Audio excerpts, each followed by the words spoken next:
হরে কৃষ্ণ কৃষ্ণ কৃষ্ণ হরে হরে, হরে রাম রাম রাম হরে হরে। নমস্কার দর্শক বন্ধু, আজকে আরেকটি নতুন ভিডিও আপনাদের জন্য। আজকের ভিডিওয় আমরা আলোচনা করব রাশিফল মে 2026 কেমন যাবে। আর আজকের আমাদের আলোচনার বিষয় সিংহ রাশি বা লিও সাইন।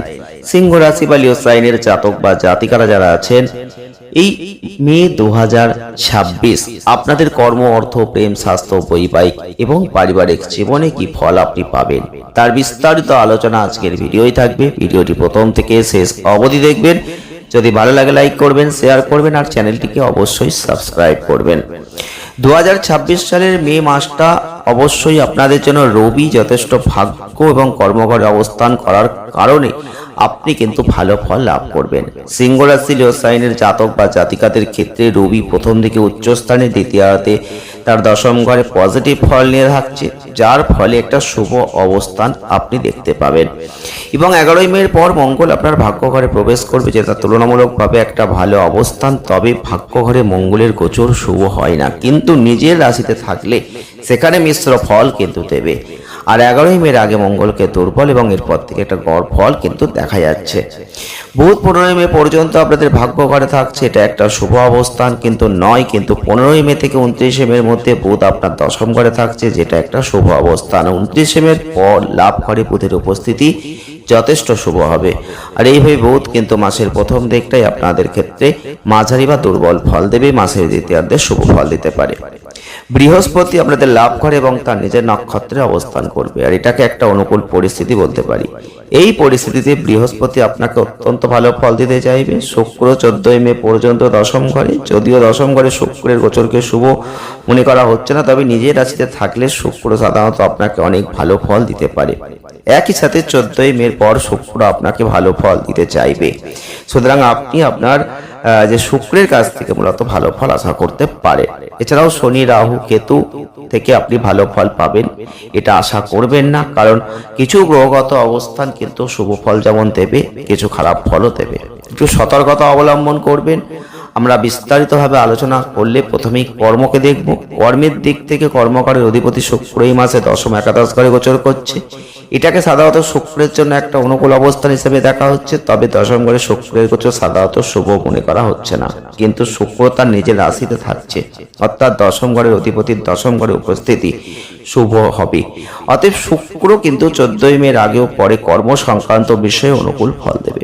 ব্যবসার কথা বলতে গেলে সপ্তম ঘরে শনি এবং সপ্তম ঘরে রাহুর অবস্থান দেখলে কিন্তু কাজে অত্যন্ত একটা বিচক্ষণতার সাথে আপনাকে এগোতে হবে। কোনো নতুন প্রকল্পের সাথে নতুন কোনো চেষ্টা করা বুদ্ধিমানের কাজ হবে না, তবে আপনি লোকসানটা এড়াতে পারবেন। মে মাসের ক্ষেত্রে বলবো, যারা সিংহ রাশি বা লিও সাইনের মানুষ আছেন, ব্যবসার জন্য দায়ী গ্রহ বুধ ইন্ডিকেশন দিচ্ছে যে মাসের প্রথমার্ধের চেয়ে দ্বিতীয়ার্ধে ব্যবসার জন্য ভালো। এই মাসটা চাকরিজীবীদের জন্য মিশ্র ফল দেবে। যদি আপনি ক্রমাগত কঠোর পরিশ্রম করেন, তবে আপনার চাকরিতে সবকিছু যেমন আছে তেমন ভাবেই চলবে। শুক্রের এই অনুকূল অবস্থান পদোন্নতির ক্ষেত্রে একটা ভালো জায়গা। এই মাসে আপনি ব্যবসা করুন, চাকরি করুন, দুটো ক্ষেত্রেই কিন্তু ভালো ফল লাভ করতে পারবেন। ছোটখাটো বাধা আসবে, তবু আপনি সাফল্য কিন্তু পাবেন। যারা অর্থ নিয়ে অনেক চিন্তিত, তাদের বলবো এই সময় কিন্তু লাভের ঘরের অধিপতি বুধ 15ই মে পর্যন্ত স্বাভাবিক অবস্থানে থাকছে, এরপর শক্তিশালী অবস্থানে যাচ্ছে। তাদের এই অবস্থান ইন্ডিকেশন দিচ্ছে যে মাসের প্রথম দিকটাই অর্থ উপার্জনে কিছু সমস্যা, কিন্তু মাসের দ্বিতীয়ার্ধটা আপনাদের জন্য ভালো ফল কিন্তু ভালো আয় কিন্তু নিয়ে আসবে।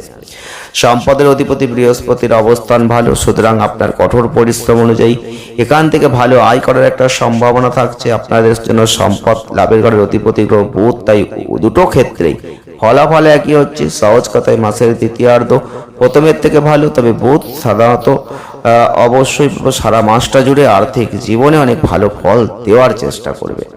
আর সম্পদের জন্য দায়ী গ্রহ বৃহস্পতির গোচর এই মাসে আপনাদের পূর্ণ সমর্থন করছে। গ্রহদের এই অবস্থান আপনাকে আপনার আর্থিক জীবনে কোনো সমস্যার সম্মুখীন হতে কিন্তু দেবে না। তবে শনি গ্রহ ক্রমাগত দ্বিতীয় ঘরকে দৃষ্টি দেবে, যেটা সম্পদ সঞ্চয়ে কিছু সমস্যা তৈরি করতে পারে, কিন্তু ভালো আয় আপনাকে আর্থিক সমস্যা থেকে রক্ষা করতে সাহায্য করবে।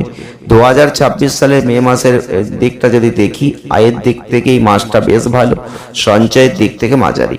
যারা স্বাস্থ্যগত দিক থেকে চিন্তিত, স্বাস্থ্য যথেষ্ট ভালো থাকবে রবির অবস্থানের কারণে।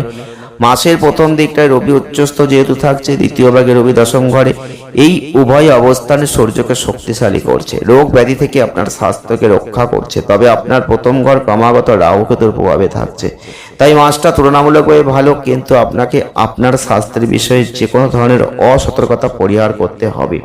ষষ্ঠ ঘরের অধিপতি শনির অবস্থান অশুভ থাকছে এবং এটা আপনাদের জন্য সমস্যার সৃষ্টি করবে। সার্বিকভাবে আপনি যদি আপনার স্বাস্থ্য সম্পর্কে অসতর্ক না হন তবে বড় কোনো সমস্যা হবে না, কিন্তু আপনি যদি ইতিমধ্যেই কোনো স্বাস্থ্য সমস্যায় ভুগে থাকেন তবে আপনাকে সে বিষয়ে সতর্কতা অবলম্বন করতে হবে। আপনি যদি সতর্কতা অবলম্বন করেন, স্বাস্থ্যের দেবতা রবিদেব আপনাকে সাহায্য করবেন, আপনি সুস্বাস্থ্য কিন্তু উপভোগ করতে পারবেন। প্রেম সম্পর্কের দিক থেকে যদি দেখতে হয় তাহলে পঞ্চম ভাবের অধিপতি বৃহস্পতি এই মাসে খুব ভালো অবস্থানে থাকছে, আর এক্ষেত্রে প্রেম সম্পর্কের জন্য দায়ী গ্রহ শুক্র আপনাকে ভালো ফল দিতে চাইবে। এই দুটো পরিস্থিতি প্রেম সম্পর্কের জন্য অনুকূল হচ্ছে। শনি গ্রহের দৃষ্টি পঞ্চম ভাবের উপর ক্রমাগত থাকছে, যেটা দীর্ঘ সময় ধরে থাকবে, কিন্তু অন্যান্য মাসের তুলনায় পঞ্চম ভাবের অধিপতি বৃহস্পতি এবং প্রেমের গ্রহ শুক্র শক্তিশালী অবস্থানে থাকছে, যেটা প্রেম সম্পর্কে খুব ভালো ফল দেবে। আর একই সাথে আপনি বাগদান বা বিবাহ সংক্রান্ত বিষয়েও ভালো ফল পাবেন। মে মাস দাম্পত্য জীবনের জন্য কিছুটা দুর্বল হতে পারে, কারণ সপ্তম ভাবের অধিপতি শনি অনুকূল অবস্থানে থাকছে না। আর এই পরিস্থিতিতে 11ই মের আগে শনি মঙ্গলের সংযোগ বিবেচনা করলে বিবাহিত জীবনের প্রতি বিশেষ মনোযোগ দেওয়ার একটা প্রয়োজন হবে। সপ্তম ভাবের অধিপতি শনির অবস্থান ক্রমাগত দুর্বল থাকছে এবং তার উপর সপ্তম ভাবে রাহুর প্রভাবও শুভ বলা যাচ্ছে না, কিন্তু এই সব কিছুর মাঝেও বৃহস্পতির নবম দৃষ্টি ভালো ফল প্রদান করবে। ফলে ধৈর্যশীল বিচক্ষণ ব্যক্তিরা কোনো বড় সমস্যার সম্মুখীন হবেন না। অপরদিকে অন্যদের বিবাহিত জীবনে সতর্কতা অবলম্বন করতে হবে।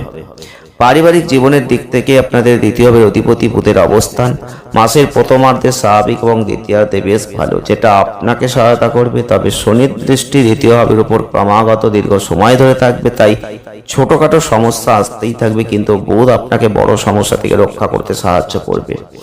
11ই মে পর্যন্ত মঙ্গলের গোচর কিছু সমস্যার সৃষ্টি করতে পারে, কিন্তু এর পরে মঙ্গল আর কোনো সমস্যার সৃষ্টি করবে না। এই পরিস্থিতিতে মে মাস পারিবারিক জীবনের জন্য মিশ্র ফল দিতে পারে, বিশেষ করে মাসের দ্বিতীয়ার্ধ।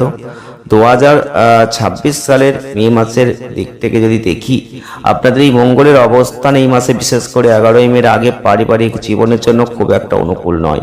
এই সময়কালে মঙ্গল দুর্বল অবস্থানে থাকছে, তাই 11ই মের আগে পারিবারিক বিষয়ে কিছু সমস্যা আসতে পারে। তারপরে কিন্তু সমস্যা থেকে আপনি মুক্তি পাবেন। 2026 সালের মে মাসটা পারিবারিক জীবনের জন্য গড় পড়ার চেয়ে ভালো হবে, তবে পারিবারিক জীবনের জন্য এটা মিশ্র হওয়ার সম্ভাবনা কিন্তু থাকছে। প্রতিকার স্বরূপ পারলে অবশ্যই বানরদের গুড় খাওয়াবেন, আর মাংস মদ থেকে নিজেকে দূরত্ব রাখার চেষ্টা করবেন, নিজের চরিত্রকে শুদ্ধ রাখার চেষ্টা করবেন। দারুণ ফল কিন্তু আপনি অবশ্যই পাবেন। ভিডিওটি এ পর্যন্তই, দেখা হবে নেক্সট ভিডিও। ভালো থাকবেন, ধন্যবাদ।